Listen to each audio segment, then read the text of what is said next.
Olá pessoal, eu sou o professor Drauzio, essa segunda temporada aula 11. Nessa aula eu vou iniciar a criação da parte de pedido, vou mostrar como criar a tabela de operações. Na aula passada nós terminamos a parte do estoque. Nessa aula de hoje vou mostrar a parte do pedido. Então como funciona um pedido? Eu vou criar uma tabela de pedido e essa tabela ela vai ter que ter uma pessoa emitente. O que é uma pessoa emitente? Quem está emitindo o pedido, no caso uma filial, que eu vou relacionar com a pessoa, que é a tabela que a gente já construiu.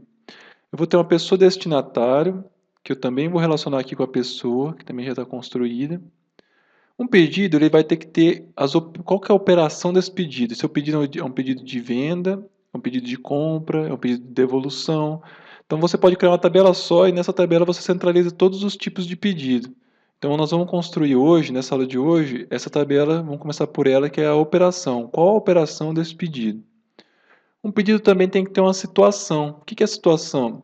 Quando eu crio um pedido, que eu vou começar a colocar os produtos nele, eu já tenho que inserir esse pedido no banco e já tenho que colocar ele numa situação. Então eu coloco ele na situação em aberto. Então nas telas de consultar pedido ele aparece lá em aberto. E os outros usuários, não são usuários que fazem pedido, eles sabem que enquanto um pedido estiver em aberto, quer dizer que esse pedido está sendo criado ainda, ele está sendo colocado produto nele, está sendo tirado produto, enfim. Enquanto ele estiver em aberto, quer dizer que ele está sendo editado, ele não pode passar para frente para as outras etapas. Quando você termina esse pedido, você altera a situação dele. Nessa temporada, eu vou fazer duas situações, aberto e finalizado. Finalizado é quando eu terminei. Depois que nós criamos essas duas tabelas, a gente cria a tabela de pedido com esses campos, a pessoa emitente, destinatário, operação, situação, data, e se tiver mais campos, você pode colocar esses outros campos. Eu vou dar as dicas, porém eu vou colocar o mínimo de campos possível para não ficar muito extenso. Como eu disse, se eu colocar todos os campos que eu gostaria de colocar, essa temporada dura mais de 2 anos. Depois que eu fiz a tabela de pedido, eu vou fazer a tabela de itens. Então, na tabela de itens, você vai falar qual o pedido. Então, primeiro eu vou vir, vou criar um pedido aqui, pedido número 1. Aí, pedido número 1, eu vou colocar no item 1, item 2, item 3. E o que, que o item depende? Ele depende somente do produto. Então, vou escolher qual que é o produto desse item e vou adicionando. E aí tem os outros campos, quantidade e outras informações dos itens do pedido. Então, esse é o diagrama dessa última parte que nós vamos fazer. E nessa aula de hoje, nós vamos começar criando essa tabela de operação. Vou abrir meu SQL Server Express 2012. Vou conectar. Aqui na minha Object Explorer, eu vou em Databases, vou na base Professor Drauzio, Diagramas da base de dados, Database Diagrams, e vou escolher minha diagrama segunda temporada. Na aula passada nós terminamos essa parte de estoque, fizemos as tabelas de estoque, e para começar a parte de pedido, nós vamos começar pela tabela de operação. Então vamos criar uma nova tabela aqui, botão direito, New Table, nova tabela. Vamos chamar ela de TBL Operação. Essa tabela eu não vou chamar ela de TBL Pedido Operação, vou chamar ela apenas de TBL Operação. Por quê? Se vocês forem construir a parte de nota fiscal ou outras partes, vocês vão ter que falar que operação que é. E aí vocês vão colocar a operação lá dentro também. Então essa TBL Operação, ela é usada de uma forma geral dentro do projeto todo.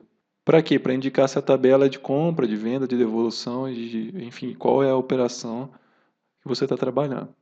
Vou dar um OK. Vamos criar dois campos. O primeiro é o ID da operação e o segundo campo é a descrição. Então, o primeiro campo é o ID da operação, que vai ser o inteiro, que vai ser a chave primária. E o segundo campo é a descrição, que é um varchar de 20.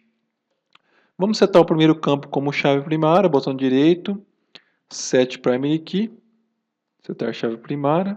Essa tabela é um tipo de tabela estática. O que isso quer dizer?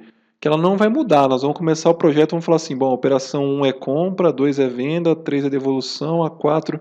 Não é um tipo de tabela que você cria uma tela para inserir registros nela. É uma tabela que o programador vai lá, coloca os dados que ele vai utilizar no projeto e ela nunca mais muda.